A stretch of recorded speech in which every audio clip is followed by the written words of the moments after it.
Episode 3650, Staying Strong During Tough Times. Moms, it's time to rediscover, rejuvenate, and renew who you are in mind, body, and spirit. Welcome to Create Your Now, Your Best Selfie, the show to help you do just that. Here's your host, certified life coach, personal trainer, and nutritionist, Christiane Wargo. Happy day. I hope you're having a fabulous start to your day. Oh yes, it's Friday, so get excited. It's March Madness too. Did you watch the game? Oh, come on. We'll talk about it later, I promise you. But it's all about confessions, staying strong during tough times. For those of you who are brand new to Create Your Now, welcome to this incredible family. I'm so delighted of your presence. If you already haven't had the opportunity, you'll want to head on over to createyournow.com where you can learn more and sign up for the K.I.S.S newsletter, the Keep It Simple strategy, everyday solutions to live, love, and impact. Well, this episode is brought to you by AIM, inspiring connection and community. You know, being a parent is a challenging yet rewarding role, right? We say it all the time. We go through it. We try to convince ourselves when we're down in the dumps, like, oh, I think I can, I got this. Especially though when your child is going through some big moments, good or bad. Staying strong during tough times might be one of the most complicated and pivotal moments for you as a parent. And you know, it's natural to feel emotionally drained and overwhelmed while striving to provide that support and strength that they need. But we've got to be there for them, right? You got to give them everything you have. And as you give it to them, you're also trying to ensure it for everyone else in the family, that they're cared for too. It's this tightrope act no one wants to participate in, but one that every parent gets a taste of at some point in their life. You know, parenting just isn't fair. Just like March Madness. Did you watch the games? Okay, come on. Alabama won. Go figure, right? And then did you watch Duke and Arizona? What a game. A couple bad calls, but Arizona hung in there. They didn't lead by excuses. And sometimes I think we as parents have got to do the same thing. We've got to lead not by excuses, but stay in the game knowing that at the end of every day, our children will rise to the top. But we've got to keep up with them. We've got to be engaged with them. And you can help yourself and your child maneuver your way through the tough times and stay balanced on this tightrope of life. You can do it, but you've got to learn that very, very precious thing called balance. That is your K.I.S.S to Keep It Simple strategy. Balance the tightrope of life. And I know we try to do it a lot of times. We try to get up and we try not to maybe ruffle too many feathers. We pick our own battles. We're careful as to, do we want to kind of push a little bit harder or do we pull back a little bit? Maybe if we know that they're stressed and finals are around the corner, it's like, oh, or maybe there was a breakup with a boyfriend or girlfriend. Maybe, you know, the discussion is less and you don't demand them to have their room cleaned as much as you normally do. But it is that tightrope. It is trying to walk and say, you know what, I've got to lead them at the same time. I also have to let them fall too. And it's so challenging. Now, there are some basics, right, that we as parents use to balance that tightrope. For example, okay, taking care of ourselves and them, making sure everybody's cared for, practicing open communication. We get that. Use words that are healing, not accusatory. Use open communication where you evoke the actual two-way conversation and not make it just, it's a one-way street and it's all about me as the parent. No, it's not. They have feelings too. They have thoughts. They have opinions. That doesn't mean they have to be right. I'm just saying, right? Because parents are always right. Okay, I'm rolling my eyes on that one because that's for a whole nother 5-day episode in itself. We could go for a whole series on that one because sometimes us as parents, we're wrong. We just are. But regardless, that open communication needs to be there. And seeking professional help. Those are kind of just basics off the top of your head. We know we can do them. But there's so much more.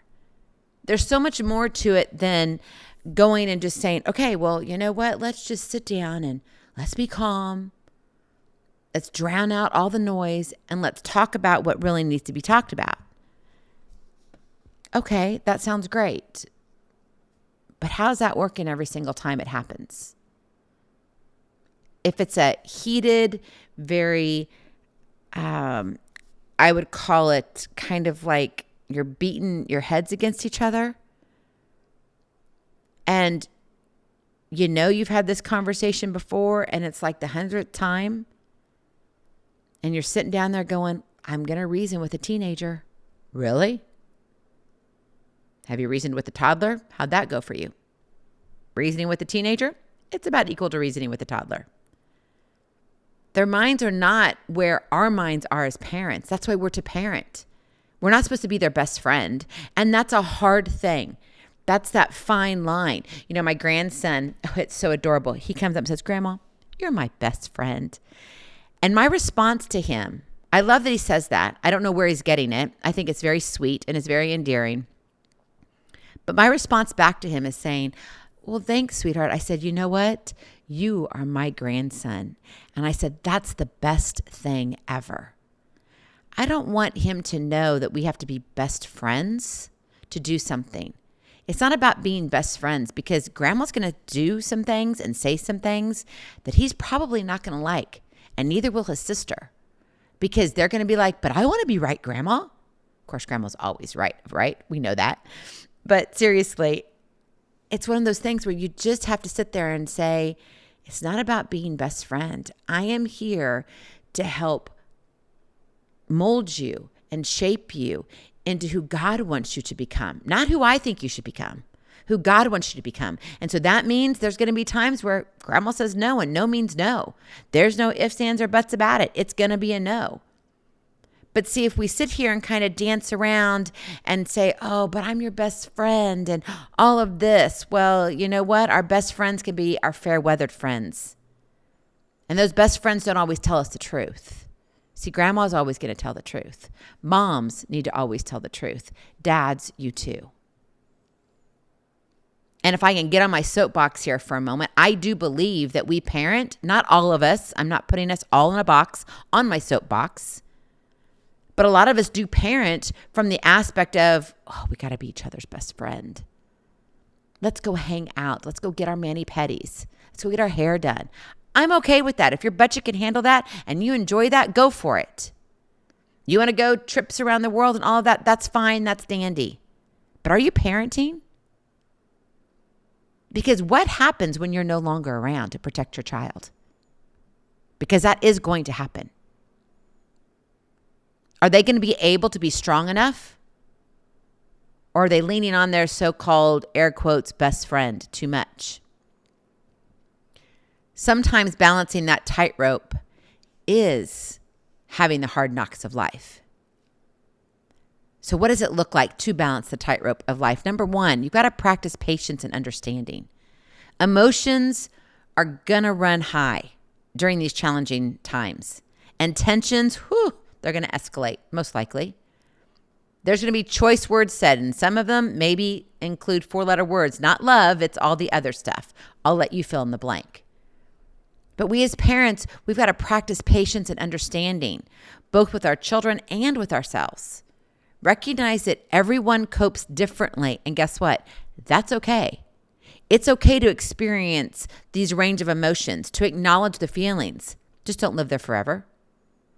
You can, though, Mom, create a nurturing environment that fosters healing and growth by showing that empathy and understanding. Extending a hand with your heart will reach a lot deeper. Let that sink in for a minute. Extending a hand with your heart will reach a lot deeper. And sometimes that extension of a hand with your heart means, they still may fall. And you still can have a calm voice, and you can still wrap them up in your arms and tell them that you love them. But you've got to have that patience. You've got to have that understanding. Not just seeing it your way, but also their way. And then being able to put it all together and say, this is what we need to do. What do you think about this? Number 2, encourage positive coping mechanisms. Help your child develop healthy coping mechanisms to literally get in the boat and navigate these complex emotions and situations. Because I'm telling you right now, Everybody that's raising kids are like, oh man, I had it too rough when I was growing up, so I'm going to baby my babies.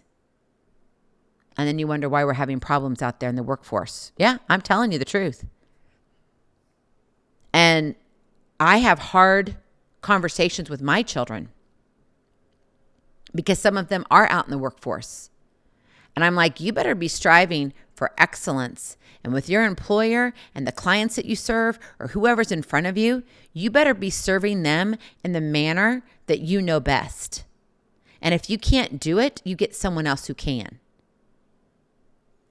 You've got to rise to the top.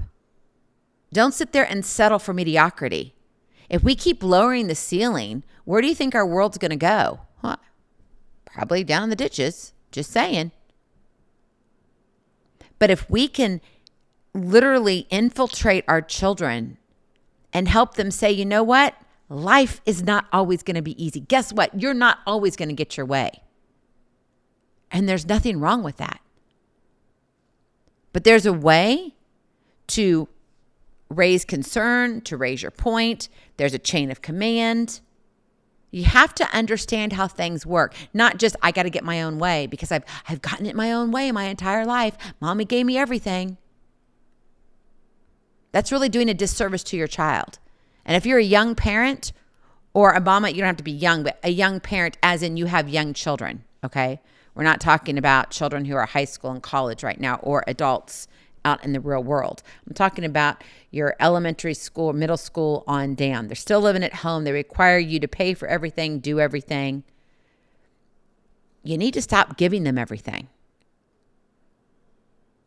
Teach them some real life skills so that when they go out in the world, they can impact the world that they touch. Not because they're whining, not because they've always gotten their own way. And when you teach them positive coping mechanisms and encourage that, oh my goodness, it's like, okay, yeah, we're all going to have bad days. Not every day should be a bad day, but when you have a bad day, what can you do? Good question. If you asked your child that, would they know how to answer it? I would fare to guess that probably 65% or even up to 75% have no idea what to do when they're having a bad day, except to go sulk and get on their phones. And that doesn't help. Social media is the worst thing they can do. That is not positive coping. Not at all. So encourage activities that promote relaxation. How do you control your anger? Do you need to squeeze it out? If you're so flustered, you need to grab a pillow and just like hug it out. Maybe you need to get a hug from your mama, right? Mamas, if your child is like so flustered, maybe you need to ask them, do you just need to squeeze it out? Come on. And give them a great big hug and squeeze as tight as you can. And then say, okay, now go take some time. Relax. Maybe it's meditation. Maybe it's journaling, art therapy, exercise. Go run. Let off some steam. We've got to teach our children how they can express themselves in a positive way by empowering them to handle the things that don't work out well. And so if you're dealing with emotions and feelings of anger or anxiety or even depression, and you're like, I'm done already. Maybe you need to go for a run. You need to go for a walk. Blow off some steam in that manner. That's a coping mechanism. And when you can empower your children to do that, you help them build resilience and emotional strength to face challenges head on. It's not about, oh, I'm a wet puppy now and I'm going to go sit in the corner and oh, woe's me. And please come into my party because I need it to be all about me. That is not going to get them very far in life. Let me ask you this question, and it's a pretty tough question. And I have thought about this with my own children. What would I do if my children lost their job and became homeless? Would I provide for them? How would I encourage them to go and do what's right? What would you do? I guarantee you this is not a topic of conversation at the dinner table. But I think if us as parents would sit there and think about that question, our parenting strategies might shift just a little bit. You know those reels that come up? I don't do a lot of reel searching or digging, but my children and my husband like to send them to me. And so a few of them will pop up in the feed and I go, and usually it's, okay, I'm totally exhausted. I totally need a break. And so I open them up and I watch like 15 of them, whatever's in there. And it could be from a whole week. And I just go, go down.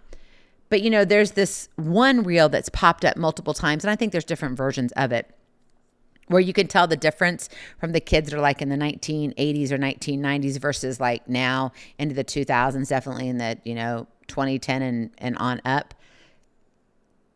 Notice how we would ride bicycles.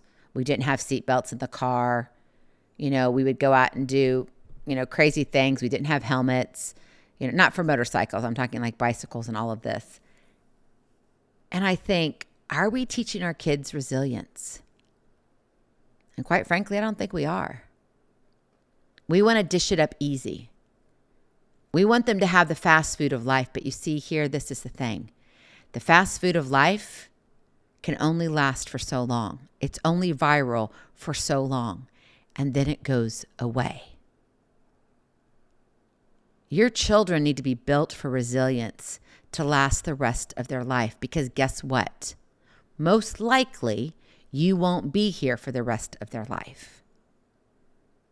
And I pray that's the case, because quite frankly, I don't think any parent should have to bury their child. That's just horrific to me, the thought of it. And so we're not even going to go down that road. But what if we did stop and have that hard conversation with ourselves and then with parenting? If you're co-parenting, you're divorced, that's okay. Maybe this is a conversation you need to have. Because a lot of times we're just making it so easy for them that they're not really having to do anything. And then you wonder why they get out into the real world and they fail one thing after another, or they whine and they say, well, mommy, he won't give me what I want. Why won't the boss give me my own office with all these windows? I mean, everybody else has it. Well, because you haven't earned it yet. It's called paying your dues. But you see, they think that they need to start out where we are finishing. How long did it take us to get to where we are? And it's not saying that it's equal. I'm not saying that at all. Hear me out. Times change. Technology changes. But just because technology changes, human beings do not. Now, we could argue that point for a little bit, but I want you to sit with that. Because if human beings do not change, as in our emotions, our well-being, our resilience, what we can do, and if everything in our life is handed to us on a silver platter, where is that going to get us? Well, back in the caveman days, that wouldn't have happened. Those people who wanted the silver platter, they would have never gotten it and they would have been dead. They had to work for it. They had to be protected, etc., right? So, and you go through the years and the changes. Nowadays, some people would say, well, I don't know that's changed much. Notice the crime? Notice the homeless and who's on the streets? I don't care what side of the politics it falls on. I think we need to raise these very good questions, not to sit here and go at each other, but to sit here and say, am I doing what's best for my child at this stage of life? Because that's what's important. There are times that our children are so stressed that you've got to help them through that. And sometimes that coping mechanism is saying, okay, wait, right now what you need is this is a season. You got 6 weeks to get through it. We're going to help you through it. Here's some ways to do that. And you make it through to the end, and then you switch it up and you have a different discussion. But if it's all the time that you're covering, that you're giving every single thing, and if you were to fall off the face of the earth, could they live without you? I mean, like, seriously, I'm not talking about if you have babies, okay? That's not up for discussion. I'm saying if they are upper middle school into high school on up, could they go and take care of themselves? With the basic necessity. I'm not saying get a job, okay? But I do think that it does change our perception as how we parent and the strategies of what we need to do as a mom and as a dad. And then finally, number 3, establish routine and stability. Consistency, consistency, consistency. Routine, routine, routine provides stability, stability, stability. I cannot stress it enough. It doesn't matter the age of the child or even the adult. Routines establishes what? Habits. And when things are habitual, it feels what? Comfortable. And that brings stability. And now it's like, I can breathe. But when you have these tumultuous times, establishing a sense of routine usually is left on the back burner. But what if you brought it to the forefront and said, you know what? This is what we're looking at, these 6 weeks. We can get through this. So what does it look like for these 6 weeks? Stabilize that. Then you can provide that comfort and security because you've done it, even if it's for just that season. Create a predictable schedule that includes time to just chill out, to connect, and to do what they want to do, for some self-care, for you and for them. Maybe, it's time for that mani-pedi. Consistency in daily routines help your children feel grounded and supported. It helps them feel seen and heard. It helps them know what to expect. So expectations are already set. So you don't have to sit there and say, well, you know what you're supposed to do already. Well, Mom, no, I don't, because today it's this and tomorrow's this and next day I don't know what it's going to be. You're all over the place. Routine, routine, routine. A stable home environment offers your child a sense of security and safety when all other areas of life seem to be in upheaval. So Mom, Dad, you can create a supportive and nurturing environment. You get to landscape where your child grows up.